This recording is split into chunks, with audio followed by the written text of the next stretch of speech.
I love her. So put your hands together, ladies and gentlemen, for Fatou Seydi-Sarr.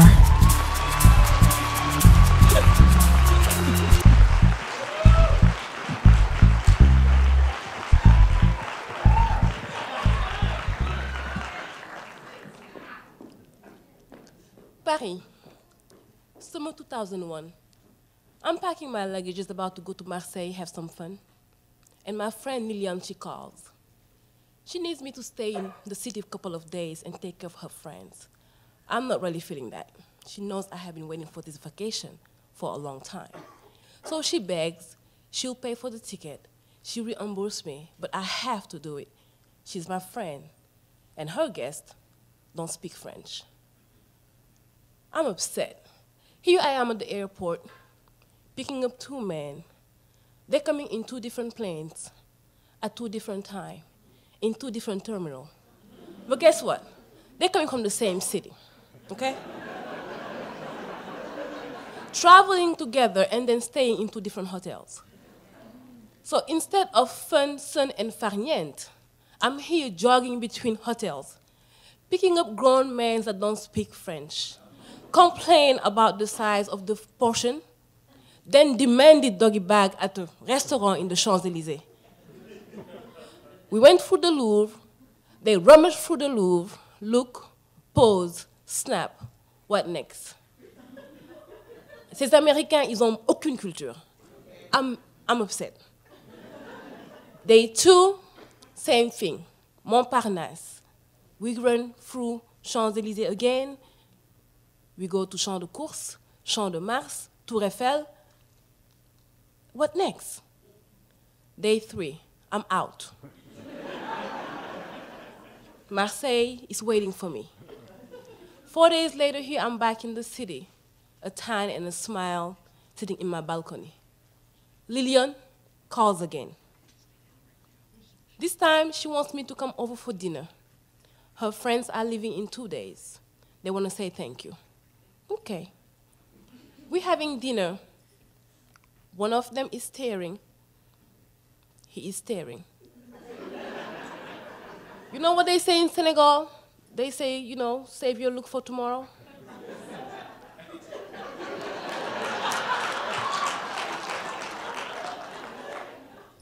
I have to give him my number so he can get off of me. A couple of months pass by. He calls, sends emails. That's cool. February, I'm in Burgos, Spain, visiting the ruins of the Almoravids. My sister calls, and she says, your boyfriend at the airport. He left 11 messages on your house phone. That's not my boyfriend. He didn't say he was coming. So here I am back to Paris. He decided to surprise me for his winter vacation. Now I have to entertain him for a whole another week. That's not funny. That's not funny. And he still don't speak French, okay? So we go by, months go by, second, third, fourth visit.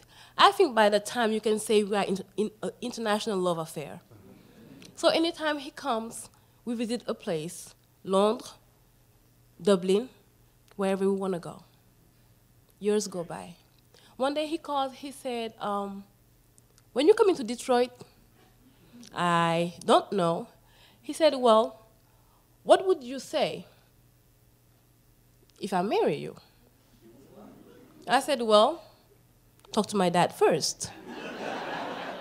And he said, but I said, well, we don't talk about it over the phone. You're coming for the summer, right?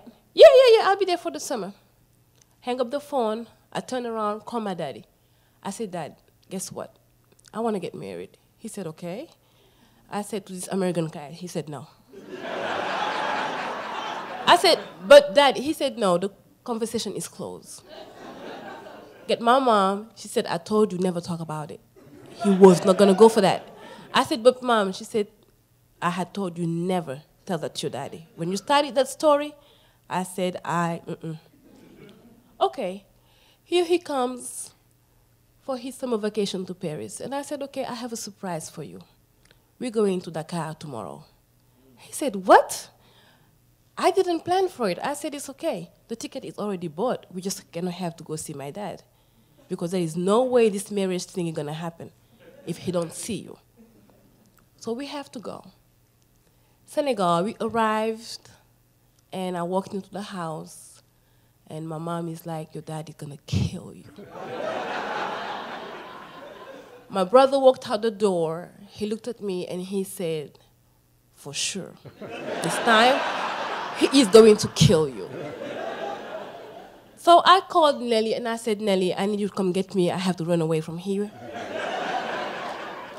And I told Tommy, I said, you know what? You need to talk to my dad. He might have to cut your head off. But you still need to talk to him. And you're doing it alone. I'm out. All day, I'm running around Dakar, visiting friends. And Nelly said, you can't run away all day. We have to go back. And I said, he's just going to kill me. Walked into the house, and they're laughing. What? What's going on? Then Tommy said, well, the talk with your daddy went well and everything, but there is a little problem. I said, what's the problem? Well, he wants me to pay a dowry. I said, yes, and? Well, I am not buying a wife. I'm like, who told you were buying a wife? Where did you come from? You know, in Africa, when you marry, you have to pay a dowry. And it's not about buying a wife, even though, you know, you have to spend some kind of money in it. But the parents have to make sure that, you know, when you pay the dowry, whatever they ask for, it's for them to make sure that you can put their daughter in the level that you have found them or more, not under.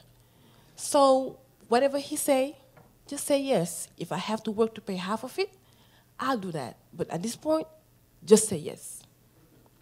Back in Paris, I told Nelly, I said, Nelly, I'm going to America. I have to try this and see. My daddy gave us a blessing, so we're going to have to sell the apartment. She said, great. I have some things to do. I applied. Maybe I won't be here in 3 months anyway. September 2003, I'm in Detroit with my 2 luggages. Well, I have to say Detroit is not Paris.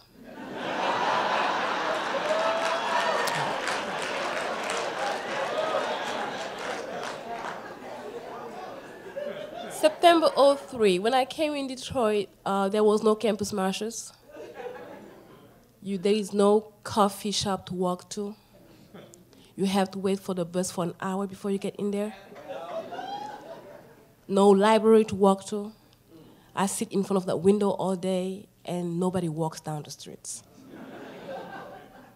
So I wake up in the morning, I make breakfast, see him off to work, I go back to bed, I get on the internet, I call my mom, cook lunch, he'd come at 3, stop by his mom's house, and then come over, play on the computer his game, then dinner, then bed. Then sometimes we argue, and same thing over and over again. I'm bored. And he said, okay, we need to go to the gym, do something. To the gym. I don't like gyms. Walk into the gym, and they have all these machines that you don't know how to work them. And they kind of look scary.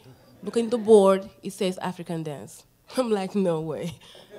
I called my mom that night, and I said, there is an African dance class in my gym in America. She said, did you try? No. I'm African. Couple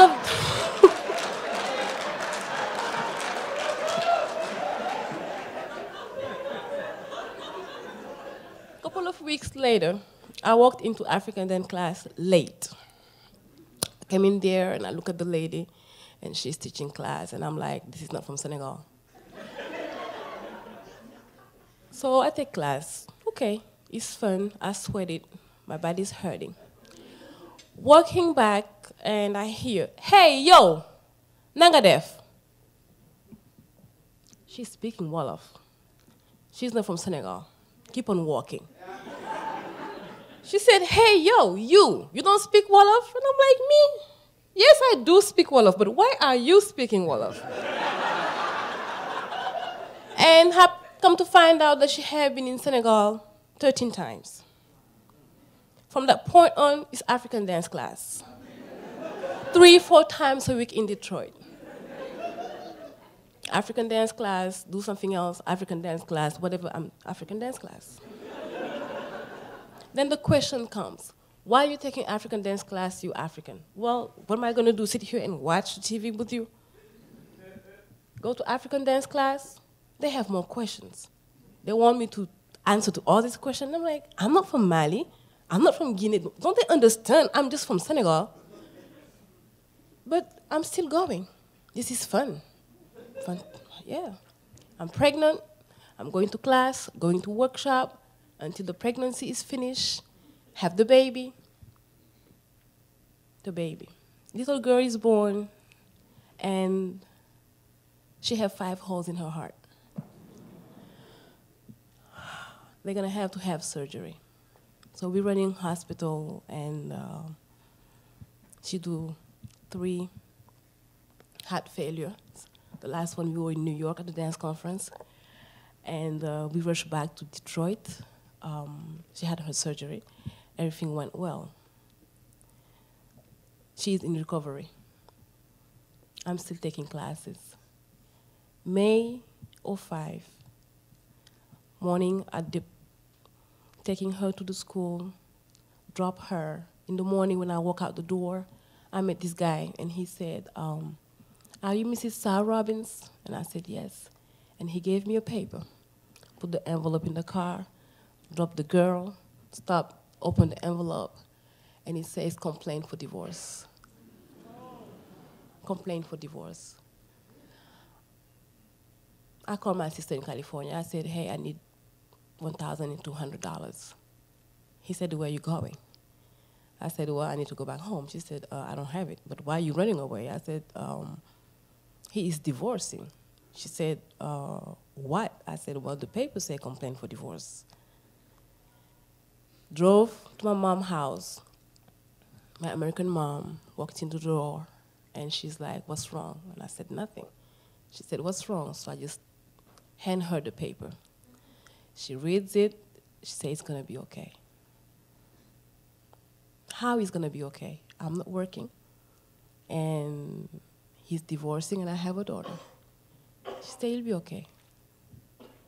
From there on, he walked out the door, never said nothing. I'm not going to ask you why.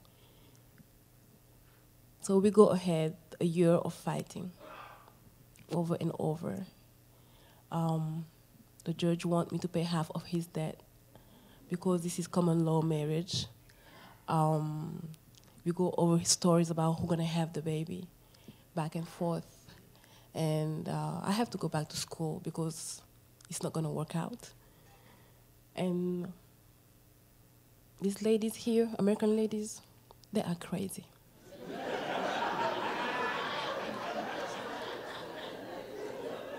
I can't cry anytime you want to cry. A sister in the dance community is like, you'll be fine. One time I was so upset when this girl, she looked at me, she said, Sadie, you know how we do here?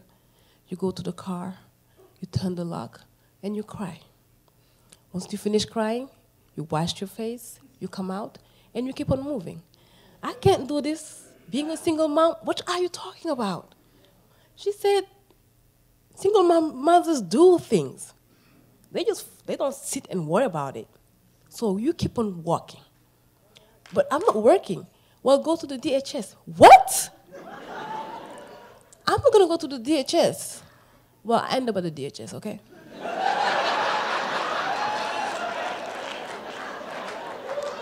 I end up at the DHS and had to swallow that pride, walk in there and do like everybody else. Finally, being a single mom is not that bad, okay? So, 2008, I graduated from Wayne County Community College with associate degree. Then from there, I went on, 2010, I went on to Wayne State. All this time, I'm taking classes. My first job was offered to me by Malik at Ensorma Institute. He called me in one day. I showed up in there, and he said that a lady in the community had recommended me as a dance teacher. And I'm like, well, I'm not a dancer. I dance, but in Senegal, I'm not a griot, and only the griot dances. Here, I'm doing it, but I don't know how to teach. He said, well, they said that you were a very good dancer and you can do this. Well, here I am teaching African dance class. And just loving it. Just loving it. Then go back and forth to school. From nursing, I went to Wayne State and did a bachelor in social work, all of time while dancing. And this city gave me a family.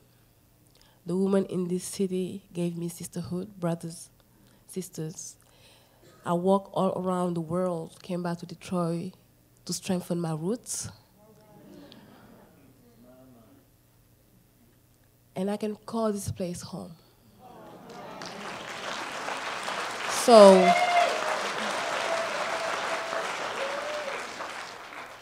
with everything happening today, with the city, I have to say that Detroit is for lovers. Thank you, everybody.